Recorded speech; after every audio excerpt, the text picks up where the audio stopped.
Yay! So here we are, recording another episode of Becoming Cosmically You. And today we have Cheryl Parker with us. So over to you, Cheryl. Let us know who you are and what you do. Sure. So I am a grief expert and a mental health facilitator. So it's just my passion project that I have been involved in for almost 20 years now, which came about from my 8-year-old daughter, Rachel. Dying from a condition called ITP, where your antibodies attack your platelets instead of the virus. And she was a healthy little girl up until she was 8 years old when she got this flu virus that the whole family was hit by. And it brought me to my knees. And so, through my healing process, and because we were fortunate to be able to donate her organs, I ended up doing a lot of public speaking and promoting organ donation in Ontario, Canada. And through that, I just was starting to have like real sacred, intimate conversations with people about their pain and their loss. And I just thought, wow, there's a lot of people hurting out there. And I just thought, once I go through my own healing process, I want to help others heal. And Mm, so that kind of led me on my journey. And although I am an IT project manager for one of the major five financial institutions in Canada, I also do this other work on the side, which is, like I say, my passion and my soul work. Oh wow, that's beautiful. And actually, it's quite common. I've had a few guests on the podcast who have been through some kind of traumatic experience, loss or near death experience, and then they've stepped into their purpose. It feels like that has been a huge trigger point, and I imagine that Yeah. there was a huge catalyst as well around the time of COVID. I feel like that Mm, had a huge impact on many, many, many lives for many, many different reasons, right? There's yes. and I feel right now this year a lot of people are going through massive shifts with transformation and I Mm, think people forget with transformation comes a lot of work and a lot of grief when we're shedding those layers, and we're absolutely. shedding those identities and masks that no longer align. So I love that you're assisting humanity with grief because it's a really um my team is saying it's like it's things that people don't really understand until they're going through it themselves. Yeah, it's very true. And it can be a really lonely journey because, your inner circle doesn't understand what you're going through. Like you say, until you go through it yourself. Mm. And I imagine as well that everybody's journey is different and they need different things, do they? Is that the case, you see? Yeah, it really is. Although there's like a common thread with people that are grieving, no two people grieve the same. So I have a workbook that I put together as my curriculum to walk someone through their grief process, but it's never the same for any two people because, yeah, it takes different avenues and you bring all of you to your grief process, right? It's like your personality, your culture, your history, your historical conversations, your beliefs, your values, your like all of it, right? So you bring all of that to your grief process and yeah, so the transformation is like so different for everyone. Like sometimes not sometimes, every time somebody comes into the program,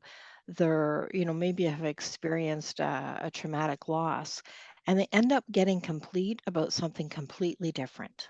Mm. Like a relationship with somebody else or the relationship with themselves. And it's amazing to be able to witness that transformation for people. And I don't go in with an agenda. So like I just hold the space for them and they I miraculously watch them transform throughout the process. And it can be week 5, it can be week 8, like it's always so different depending on, where their journey takes them. That's beautiful because, we are all different beings. And I think right now I'm experiencing this in my reality a lot is that a lot of pillars are breaking down and crumbling in order that we create the new pathways. And many people that I'm speaking to are doing this work at the very beginning because I feel like at the very beginning of like almost like a new decade of designing this beautiful new world. Um, is lots of things have to crumble down. And I think there's going to be a lot of grief around that as well, because not many people understand what it means to surrender and let things go that don't align, right? And Yeah. that's almost like the biggest piece of the work I find in the work that we do. I don't know if you see that in your work as well, Cheryl. Yes, absolutely. Like what, you mentioned COVID, and we were all in survival mode. So everybody like kicks into action and you do what you have to do. And I think now as we have returned to, our new normal, we're realizing that there's some, leftover grief from this whole experience. And there was a company who had, pivoted and started working from home. It was a Fortune 500 company, and they did what they had to do, and now they're all back into the workplace, like 2 or 3 times a week, and they're struggling Mm, because it's not like we go back to the way it was, because there is no the way it was. There's mm, just this new way of living and operating in our lives and in our companies, and they were experiencing grief. So I did a virtual workshop for them. We spent 2 hours just acknowledging the grief that we had experienced over the last few years, and how that gets translated into, returning to work and all the things we've lost, like because we created this new way of living, working from home, and now we're back into an office, and like everything's just so uncomfortable. And how do we manage our mental health and our well-being through all those changes? So it was a very well received workshop that we did. And they actually had me come back and do a full day workshop on, now what? Like how do we create community? How do we experience this human connection and affinity with each other and create community now when we've been isolated for years? So it's just this really uncomfortable new way of kind of trying to navigate life and mm. relationships and work-life balance and all of that. Yeah, I'm really excited about what holds for the future. I mean, how do you see your vision for the future? We asked that question in the questionnaire, but we're just wondering what you see as your vision for the future world that we're creating. Yeah, wow, that's a big question. For me, I think that, like yourself, I think that it is going to be a transformation. I think that people are going to start getting aligned with their true values. I think that we have let society dictate, what our values and beliefs are to a certain extent.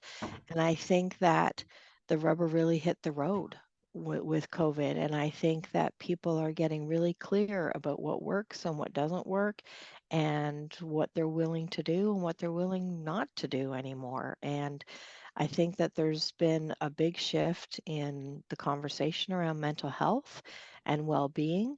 And I think people are starting to put themselves first. And I Mm. think that we're going to see more and more of that. Yeah, I think so too. And I think it's beautiful because I think people are realizing that this 3D world that we live in has to be one full of joy and connection rather than just a lot of people are still in like a zombie mode. My team are saying, they they go to work, they come home from work and they go to bed, and that's really no life. That's the life of a slave. And I think a lot of people are constantly, and I'm talking about like, everyday normal humans. Everyone's starting to question what else is there.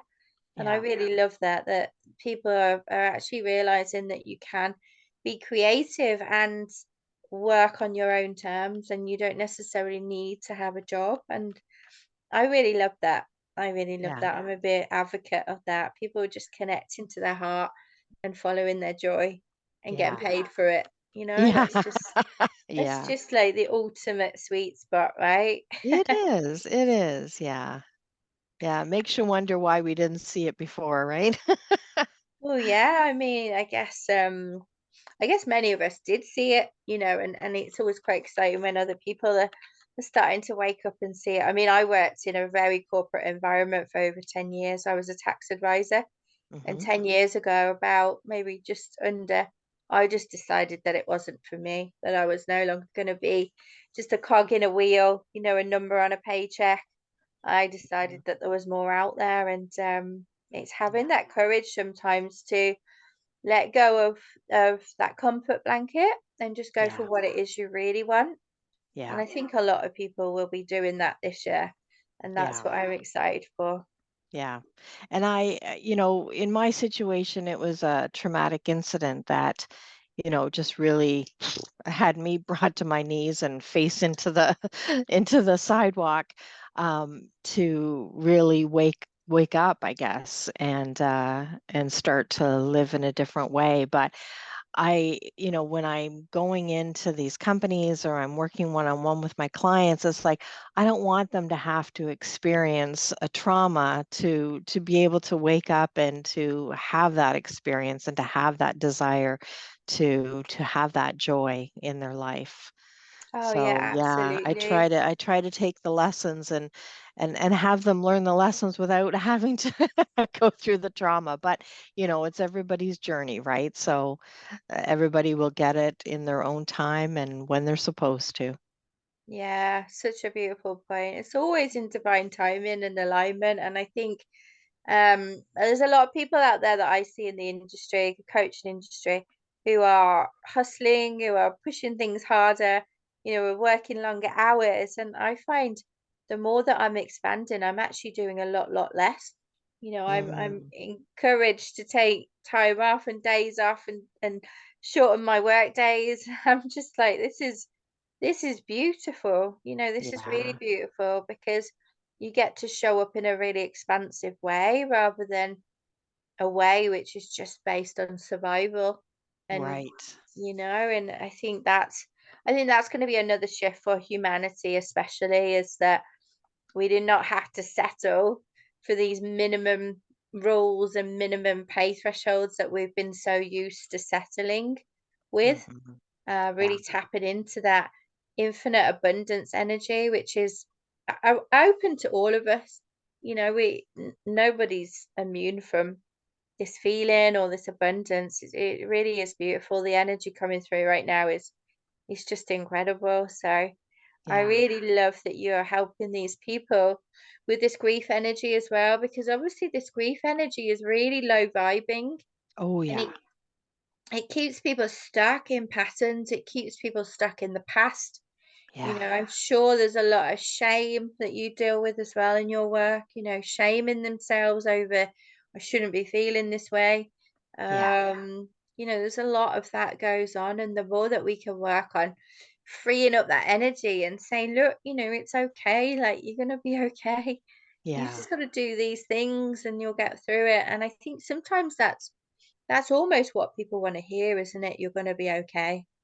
Absolutely, absolutely. And giving people permission to be sad, because like you said, it's like they have this shame around how they're feeling and they shouldn't feel this way. And it's like, we're not going to, be able to transform into joy unless you actually acknowledge the grief and to allow it, that it is all of it. It's like to I was going to say welcome it in, but it's not like it's you know, um a wanted thing, but but it is required as part of the grief process is to allow that pain and but not have it be a destination, that Mm, to have it part of your journey and then to be able to break free. I was working with this woman who, like, she was totally low vibing and she didn't want to live anymore. Her husband had died. She was 57 years old. She was a supervisor in a corporation and couldn't work. She was seeing a therapist and it was like nothing was working. She was just feeling really hopeless. And like you say, and shamed about it too, right? mm, Like it's like, what's wrong with me? And, why don't I want to carry on? And I mean, her life was just, there was just no light at the end of the tunnel for her. And, we did some grief work, and it turned out that she had a loss back when she was 19, where her dream of becoming an artist had been shut down. And mm. so, when we unpacked all that and we untangled that grief that she had experienced back when she was 19 and she's 57 now, she ended up quitting her job and she moved from one province to another province and went back to art school and became an artist. Oh, So, wow. like, like you can't make this stuff up. Like, it's just amazing because I gave her permission to feel the way she did. And so then you work through that. It gets acknowledged, it gets expressed, and then you can resolve it and then create the life that you really want. I love that point.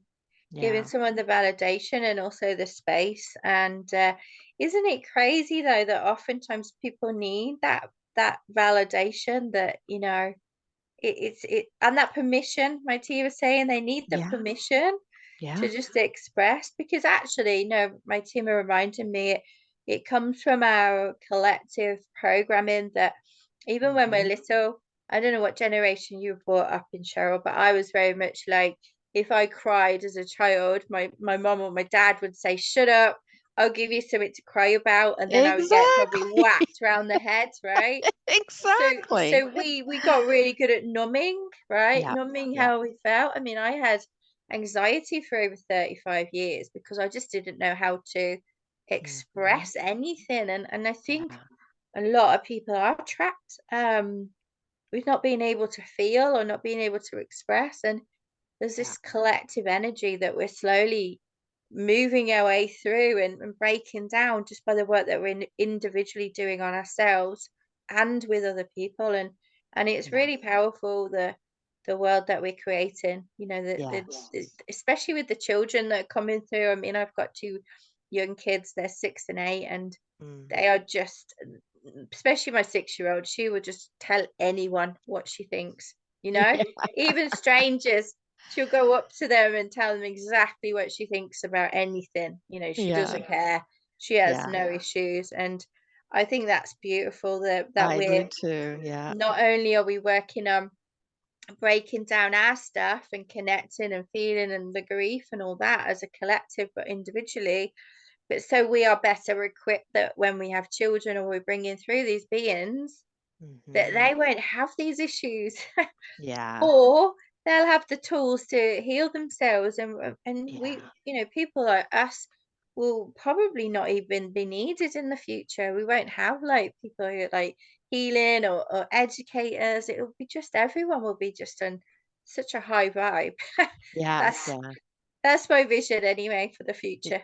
Yeah. Oh, beautiful. Yeah. Um, so what type of work? You said you do one-on-one, you do a lot of corporation work by the sound of things. And do Yeah. you have like a program as well, or how can people kind of get into learning more about what you do? Yeah. So, well, the website that I have is called Adapt DNA. And when I looked at my life and all the losses that I had experienced, I was thinking that my life had been all about loss. And I thought that's kind of a drag. Like, who wants their life to be, all about loss? But then I thought, no, it's actually not about loss. Like, the thing that I've actually mastered is how to recreate myself in the face of loss. And Mhm. so that kind of inspired me. But then I was thinking, like, but what had me be able to recreate myself in the face of loss? And it was really my adaptability skills, which we all have naturally in our DNA. We're all Mm. adaptable. But I think life can kind of knock us around and we can forget how adaptable we are. And so it's a soft skill that can be developed too. So I just really loved that. And I just hung on to that. And, especially in the face of COVID, like companies had to be adaptable in order to survive. And so adaptability just kind of fit into the grief side of things and the corporate side, mental health side of things. So the website is called Adapt DNA. And my program for working with clients who are grieving is called My Good Grief because I didn't want it to be like depressing and I didn't want it to be, like you say, low vibe. It's like I wanted it to be something that you can embrace and it can be good in your life. So I named it My Good Grief, and I published a workbook called My Good Grief: Healing from Loss, and it's available on Amazon. And it's the curriculum for an 8-week program, which I facilitate either virtually or in person with my clients. I have done groups as well, and then also go out into corporations and put together customized programs for them. Oh, wow, I love that. I also Hmm. spotted your cat as well. That made me smile. Oh, where was he? Where was he? He, I he, he just, hear him kind of pouncing yeah, around. he just poked his little nose in Oh, at did the, he? and then I saw his tail. My cats always do the same. You see, I've got sometimes you get a butt, sometimes you get a face, sometimes you get tail, sometimes the camera gets knocked off. It just Yeah. makes me smile when I see other people's furry friends in the background. Yeah, yeah, yeah. He likes to have his presence known. Yeah, don't they just? They just rule the Yeah, roost, don't they, yeah. cats? Oh, yes. They're so brazen with their energy, aren't they? They're like, yeah, Yeah, whatever, I'm gonna do it my way. yeah, Yours is yeah. no different. That's why I was smiling. I could see his little nose poking Oh, in to yeah. say hi. I love that. Oh, that's so beautiful. And so is connecting via by your website, is that the best way that people can get in touch with you if they want to find more Y- about this? Yeah, there's a calendar there that you can book a call with me, or there's some free resources there. There's a free download called The 7 Stepping Stones to Reclaiming Your Life After Loss, or they can simply email me at cheryl@adaptdna.com. Okay, beautiful. What we'll do, Cheryl, is we'll put your links in the bio of this podcast so people will know where to find you. Maybe Okay. also a link to that document you've got as well, because that sounds like a really beautiful resource that people will know. And I think especially in my world, I'm seeing a lot of I'm early 40s, so I'm seeing a lot of people that I'm working with going through the loss of things like their parents, or Mhm. actually one step before that, going through almost like a grieving process of their parents because they're having to care for them now. I'm seeing that Yes. coming through as well, Hmm. and the restrictions and the limitations and all that grief coming to surface on Yeah. what they didn't resolve from childhood. It feels like a lot of it is coming up to clear, and Yeah. I always love that stuff. I always get excited for my clients when they've got grief or anger or sadness, because I'm like, it's good, it's positive, let's Yeah. get it out. Yeah. But I think having those tools like you can provide is very, very, very powerful. Because I imagine, yeah, my team has showed me this, like almost like someone in grief being surrounded by a whirlwind and not being able to see, and the work that you're doing is really enabling people that they've actually got that golden thread to get through. They've got that pathway, and it's so beautiful that you're being involved in that work at such a deep level. So it's beautiful. I love it. Thank you. Yeah. You're welcome. Thank you so much. You're so welcome. So I'm going to thank our readers and our listeners and our watchers for tuning in today. And like I said, we'll share Cheryl's links and whatnot so you can find her. And I'll just stop record, Cheryl, and then we'll have a little chat. Okay, great. Okay, thanks, guys.